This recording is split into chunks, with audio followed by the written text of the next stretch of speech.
Guys, yan, nakalabas tayo. Nandito tayo sa Barabon Beach yan. Ang ganda ng araw. So, lalakad-lakad muna tayo. Yan, ganyan karami yung mga tao dito.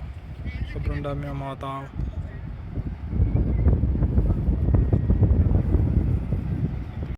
Ayun yung dagat. Yan.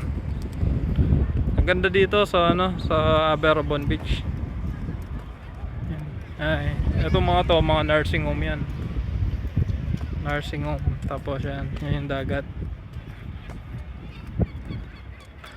Maano ngayon, mainit. Kaya maraming tao sa dagat. Kung mapapansin, maraming nagpipiknik yan. Hanggang doon, ang dami ng tao. Ang daming tao, sobrang daming tao ngayon. So, lalakad lang ako, kukunin ko yung dalaga ko.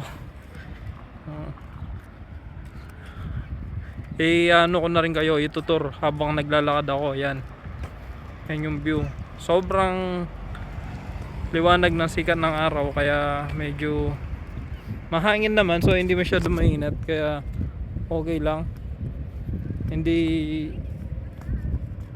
masakit sa balat yung sinag ng araw. At saka late na rin dito, 8 o'clock na to ng gabi, kaya okay na rin. Hindi na ganun kasakit yung hindi na ganun kasakit yung sa balat. Hindi na ganun kasakit sa balat yung sikat ng araw, kaya okay lang.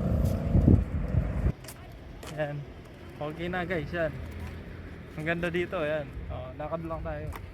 Magbibideo yung anak ko sa akin, bibidyoan niya ako.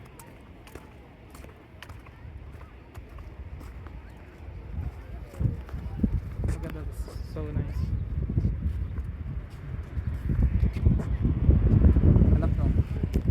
Ayan, pabalik na tayo sa car, sa kotse. Sobrang ganda ng araw ngayon.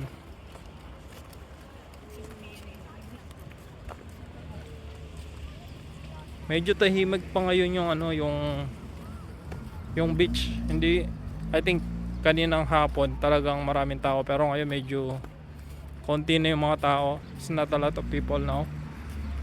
It's less compare this afternoon. I think this afternoon is really busy. So yeah,